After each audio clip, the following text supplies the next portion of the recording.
As we come to this side of the church, you also see the next major stained glass window, as well as the paintings that surround it. But what I want to bring out to your attention is stained glass and paintings. The purpose is not only to make the church look beautiful, it's also to be a taste of heaven. And it's also to be a way to be able to teach people, especially in days gone by when people didn't have books and couldn't read. So the stained glass window and the paintings would break open the faith so that they could understand. It was like a catechism lesson, either in glass or also in painting. So as you notice with this window, the resurrection window, it is surrounded by paintings. But these paintings are things that happened after the resurrection.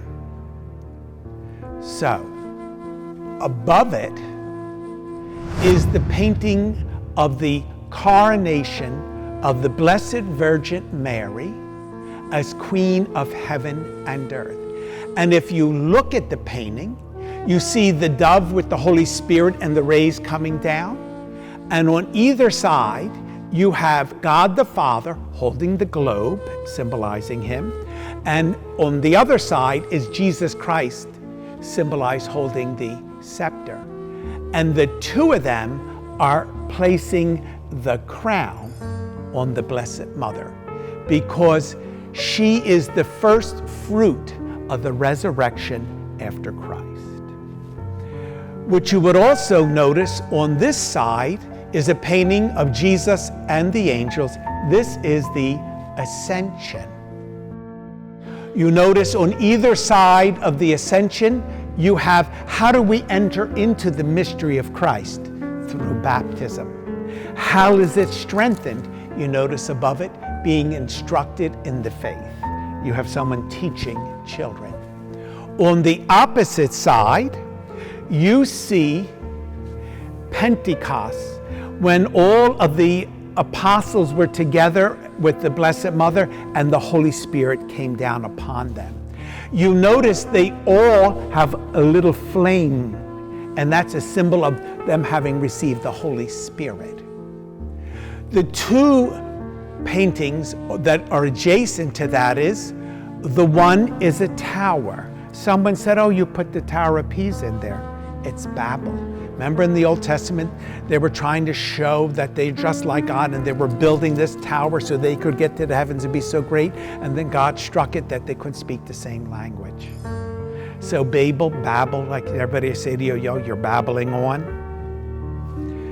Above it, who brings unity to all of this talk that's going about to bring the truth out?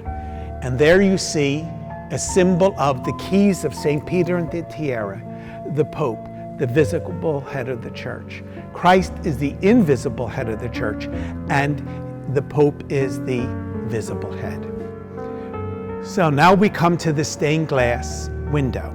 But before I begin to break it open, I want you to just come a little bit closer, and I want you to be able to see that on this one side, you will notice where you have, it looks like an angel with wings. You notice that you see like a little bit of a mountain with 3 crosses. Okay? On the other side, where it is the road to Emmaus, you kind of see a little village in the background up here. Do you see where Thomas is putting his finger in Jesus? The reason I had that put there is so people realize they didn't dream it. It was real.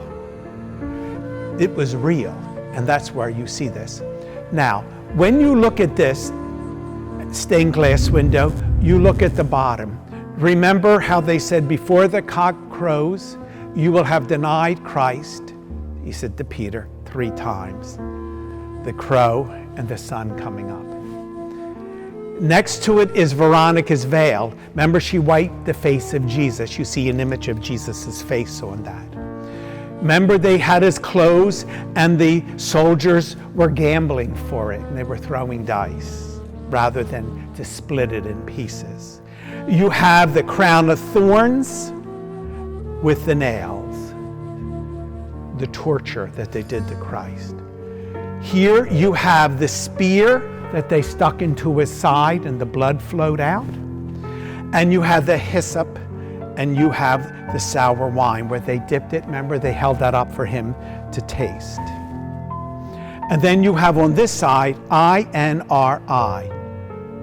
And that is Latin initials for Jesus, in Latin begins with an I, of Nazareth, an N, King Rex of the Jews, INRI. So these are New Testament symbols showing us the way to the resurrection. We first have the large cross with the two. Remember on Calvary, it was Jesus died between the two thieves. The center, you have the chalice with the cross on the host. In other words, through the suffering, death, and resurrection of Jesus, and through his Last Supper, we have the Eucharist. This is a pomegranate, and it's a symbol of the resurrection because when you open it up, there are all these seeds. So it was an early symbol of the resurrection. As you begin to go up in the center, you see the two soldiers, and they're kind of falling asleep. And above it, you see Christ rising from the tomb. He is holding the banner, a sign of his victory. Above that, you see the Alpha and the Omega. Jesus is the beginning and the end. Above that is the Holy Spirit. When you come to this side, you see that he is no longer here. Remember when the women went to the tomb and they went to the tomb and they didn't find him. He was rose. He was no longer in the tomb. This is the road to Emmaus, where on the road there was these two disciples going back and they're heartbroken and they're downtrodden and they're talking to this person. They didn't realize who it was and they were feeling wonderful, and then they sit down and they're ready to eat. He breaks the bread. Their eyes are open and he disappears on the road to Emmaus.